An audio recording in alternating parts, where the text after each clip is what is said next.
hope you're having a great day. So I haven't done an update video forever because I got really busy. There's some really awesome news. One of the people I supply to did all of the flowers for the races. So a whole bunch of my flowers are at the Nationals in Knoxville, which is a huge event. And so I'm really proud, like, to have my flowers out on display. And it's been like, like glisten in the camera. It's, yeah. I'm always sweating and I'm always dirty. I'm always filthy. So I was like, whatever, my flower followers don't care. They understand. But I wanted to give you a quick update of my 1/4 acre field. As you can see behind me, I have tons of zinnias and I have been cutting them like crazy. I should do a video on when to cut, or if you have questions on when, I could show you. I always just cut above 2 sets of leaves. Like on almost everything where side shoots come out, like I just cut above the side shoots. Like that's pretty much my philosophy. And my garden is very weedy because I have been harvesting and farmers markets and running flowers everywhere, and I have a huge group of supporters in my little hometown, and I think it's awesome. So I've been making bouquets, which people seem to be loving. So maybe they like my style. I didn't know if they would or not, but as you can see behind me, my flowers have grown together. I thought I gave myself enough space to like walk rows, and I did in some areas, but other things I have learned throughout this season. So I'm going to flip the video over to my flowers and I'll give you a little tour. Okay, so I'm up here in the very topmost corner, kind of. I mean, I'm not that far away. And I have small zinnias up there, which make really nice little like polka dots of color in bouquets. They're not like a big focal, but they just bring up, like you can just, the stems are skinny and you can just bring them in. And then I have this whole row of Rudbeckia, and oh my gosh, it's just, it really is, like, it's so pretty. I do have some bug damage. I haven't really done a lot to prevent bugs because whatever, it's nature, and I have a million flowers. Yeah, can you imagine like cutting all of these flowers? I can't even get to them all. But I have this entire row of zinnias and they're right next to the Rudbeckia. So like I usually have to like tromp through by being like, and like waving my foot to try to get through. So note to self, either net zinnias or make yourself bigger walkways next year. And then I will go through here. My gladiolas did not do that good this year. So, and maybe it's because they were all new bulbs and I just kind of let them die back. I sold a few, but I wasn't that comfortable with them. So I just let them go. Another note to self, definitely need to net all of the cosmos. The cosmos got humongous. I'll show you down here. I have some cosmos that are way over my head. Like they're so tall. And even these, I mean, these are still very tall. They're up to my neck. I need to get after cutting these dahlias so more can bloom, but they're really not my favorite. This was a batch that I didn't get from a wholesaler, and they're just kind of puny. I mean, they're cute, but I don't think they're that fun in bouquets. Like maybe if I could stake them up or something, they'd be better. And I have a whole bunch of them. I need to like get after them. And my humongous amaranth, which honestly, I didn't even know what to do with it, but it's actually really pretty in bouquets to like string over the side, and some people even like put it up and let it like go through the bouquets. And then these are my very big marigolds. And I mean, these things are huge. Like they're up above my waist. Like I can cut these things at least 3 foot to 4 foot tall. But I am not sure I'll do these next year. I don't have a huge request list for them, and I've had a hard time doing anything with them in bouquets. And they have a very strong smell. I don't know if I like it. And then look at that basil. Oh my god. Maybe I should like give you guys a size reference against me. But this is my problem. Everything that I didn't net, like it's like Whoa. I can't like walk through my garden easily. And check out this amaranth. This amaranth is so high above my head. It is humongous. Humongous. Look at that. I can't even get my phone out far enough. It is huge. But I cut some the other day and then I stripped it and I put it in like a little white country vase. Maybe I'll throw a picture up. It looks gorgeous. I love it. And then my other amaranth is taller than me too. And like I said, these marigolds, I mean, they're huge. They're way up, but they fell over. So if I do marigolds again, and this video is kind of a note for me too, I need to definitely stake some of this stuff up. I did use netting on some things, and then I think I got so lazy. I mean, not lazy, but I was busy, and I just was like, I got to get these seeds in the ground, and then things started happening, and I never netted some of it. But definitely the marigolds and the cosmos, and maybe the amaranth, but most other things have done okay not being netted. And here is basil. So I have an entire row of basil, and then they're all different kinds of basil. I have Thai basil, purple basil, and they're delicious. I've been making them in my spaghetti sauce, but they're also beautiful in bouquets.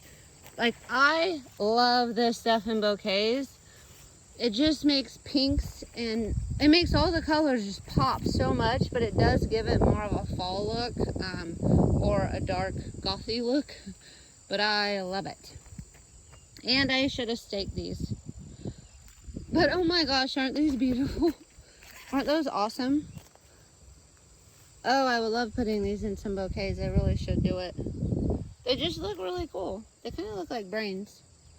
But I've got yellow, and I've got some red, and I've got this really cool, they're really pretty in bouquets. And I really love this stuff this year. This is really fun just to put like a pop of purple. So I had a lot of people want blue or purple bouquets, and this was kind of a lifesaver because I don't have a ton of blues and purples. And this purple is just a nice little daub of color everywhere in the bouquet. But look at all this celosia.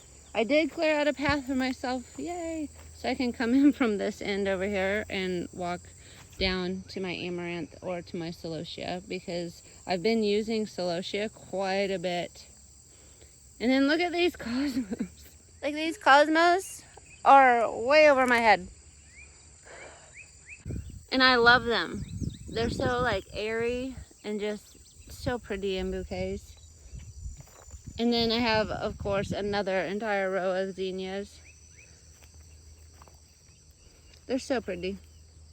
And then I tried bachelor's buttons, and I do get a few of these. These are not fun to pick or put in bouquets. They're such a dainty flower. But look, that blue really goes well in the blue and purple bouquets. I definitely need to find more blue and purple next year. But some of these flowers are just gorgeous. I absolutely love these. They're so pretty. I could say that about almost all of them. So I'll walk through my path that I've just trampled down my cosmos because I needed to find a way. And I do have some weeds. But this is my row of lavender. Please excuse the weeds. I think it's done really well for its first year. It really filled in. There are some missing, but up there it's really thick, if you can tell.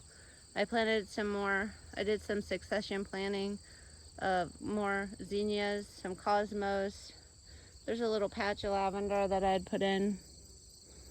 And then I have snapdragons actually coming up in the heat of the summer. They started popping. I should have netted these down here, but look at these peach ones.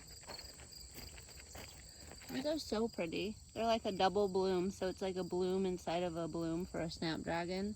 And they come in really, really pretty colors. And then I've got some really dark red ones too.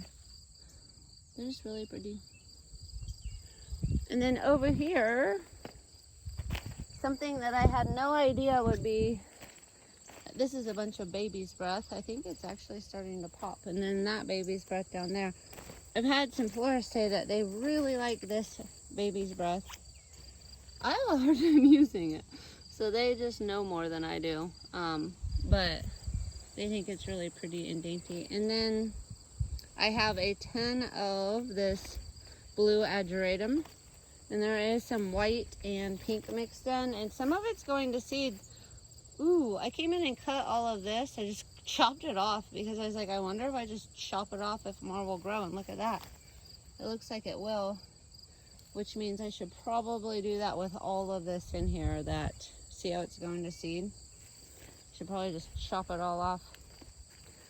And then look at these pretty echinacea. Some of them have like some issues, but aren't those pretty? I'm so excited. I love these.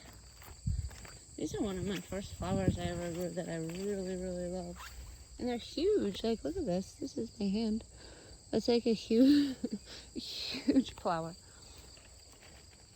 And then I can actually walk up this row because this row kind of failed on me. This was supposed to be columbine, and it didn't really take off the way it was supposed to. But over here, and I'm going to be planting a ton of this next year, is yarrow. And I absolutely love this in bouquets. It is so pretty. That one needs picked. It just puts like this little pop of dainty little white flowers, or peach or purple. I'm definitely getting my hands, and I'm planting rows of this stuff next year. This is probably one of my surprise favorites that I didn't know would be one of my favorites. I absolutely love it. And the other one was this one. The florists absolutely love the blue ageratum, and I love putting it in my bouquets too. So ageratum and yarrow on the plan next year. I think they're perennial, so I'm thinking this row of all of it should come back. But I'm thinking I'll put in maybe even 2 rows of yarrow next year. I don't think those do anything for bouquets, but I did plant these hollyhocks. And they just look pretty. They're just out in the middle of my field, and they look pretty. Like, the road is like right here. And so when people go by, it's just a spot of color. Doesn't that look pretty? It's just a complete flower field. And then up in this corner, I have some unique varieties.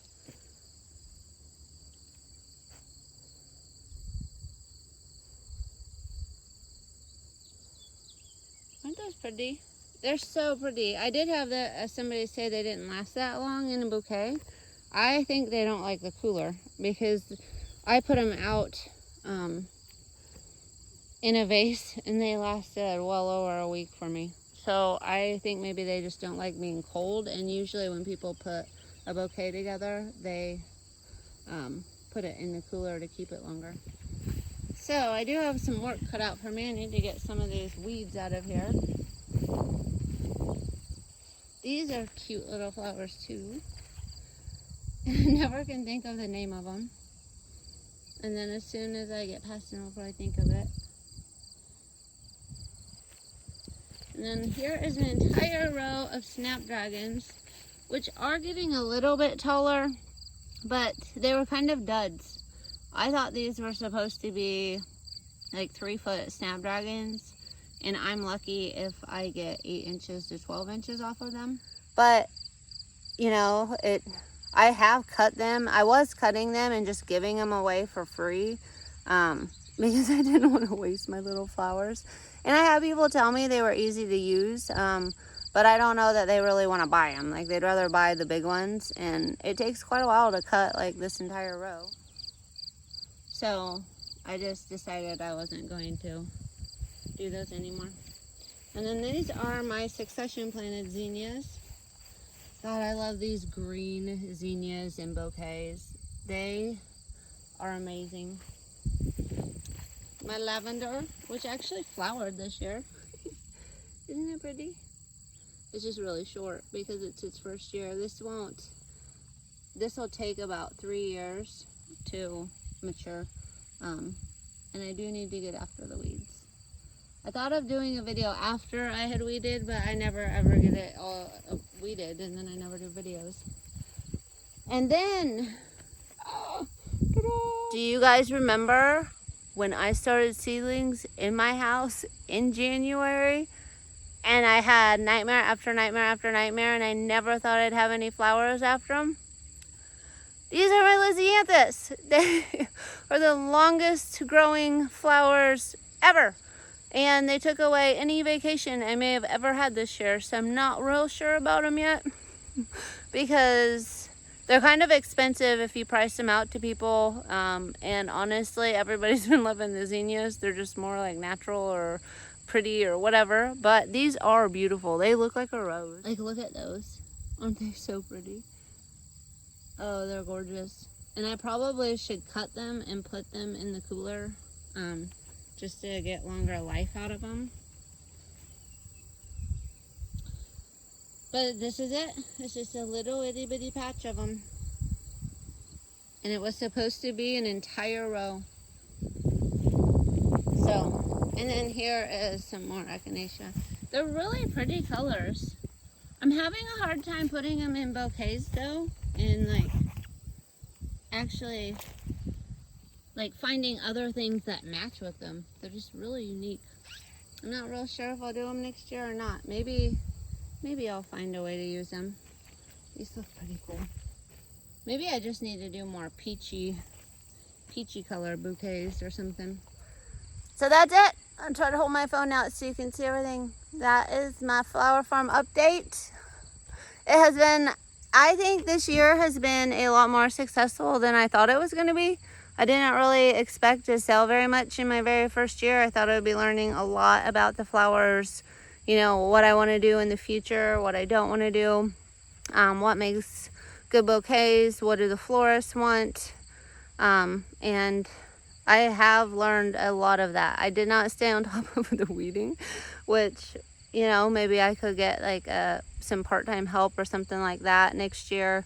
So I learned that, and I have a lot of planning to do for next year. But I would say it's been a success. I think it's very exciting that the Knoxville racetrack is like displaying like some of my flowers. I'm so excited. So the Knoxville racetrack is part of Marion County, and they went to a Marion County florist, Nick's greenhouse, and asked them to supply their flowers this year. And Nick's has entrusted me to bring them a bunch of flowers. They obviously get flowers from a lot of other places too, but they wanted to support local, and they know I'm in Marion County and my farm is in Marion County, so they bought a ton of flowers from me, which just helps me. You know, I have to buy all the seeds and the landscape fabric, the irrigation, so I just think it's really nice that a huge part of our community and a huge event that happens in Marion County actually can like support a small business of my farm, and Nick's made that happen, and I am so thankful for them. They have been so supportive of my business. They gave me hope when I had none. No, and I love them. They're just so nice to me over there. So yeah, guys, like my flowers are on display at a huge event. I don't even know. Like I'll probably just be making up numbers. I think that maybe more than 30,000 people come to Knoxville, which our town is like 7,000. So it's a big deal.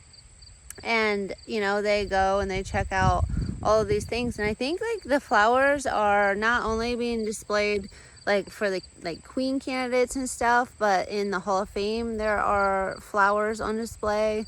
And I think like at the final ceremony, like they put the flowers out next to the people when they're getting like their like the winner's circle or whatever. So yay! I know, like if anyone just glances at my flowers, it's like there's another person that like Marsh's garden has like come in contact with.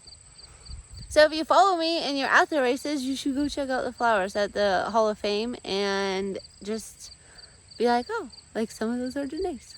And maybe if you watch this video, you'll know which ones. Challenge accepted. And the fact that a florist like trusts my flowers and thinks my flowers are pretty enough to put in these huge displays for one of their biggest events is amazing to me. And I love that Marion County is not only supporting this florist that's a local florist, but they're also supporting me because the florist is getting the flowers from me. So it's like they're supporting local all around. And I just love that. I love how supportive the community has been. And I love taking flowers to people, unless it's for like a sad thing. I learned I don't really like taking the flowers to people when they're sad, because then I want to cry and I feel bad. So that has been a little bit rough, but most of the time it's just like, happy, here's your flowers. People are like, they're beautiful. And it's a really good feeling. It's a good feeling to be doing something with nature. Like, I have bees and butterflies and hummingbirds, and there's tons of other birds because they're feeding on the bugs. So it's brought a lot of birds to the farm. And there's just a lot more life out here. Like, I've been seeing squirrels, and you guys all know I have little Monk over there. It's fun. It's fun to be out here in nature and not chained to a computer desk all day. I will say it's hot. It's hard work. It's exhausting work. There's been days that I have got up at like 4 a.m. and fell back in bed at like 10, 11, 12 at night. It's real. Like, if you want to get a lot of stuff done, like, your day just flies by. So that's my update on my flower farm. I am planning on doing some stuff this fall and continuing into next year. Yay. And I hope that I can grow it. It would be awesome if I could find something that I could really do wholesale, and maybe some wholesalers would want to like purchase large batches from me. I have a long road to figure it all out, but this is the start. It was just my first year, and I think that I did okay. I hope everybody's having a great day. Sorry that I didn't really get all nice to do this video. It's kind of sweaty and stinky. That's another thing. Like, I just run around town now and I'm like, I'm such a mess. I wonder if people are like, what happened to her? I'm a farmer, guys. That's what happened to me. Have a great day. Bye.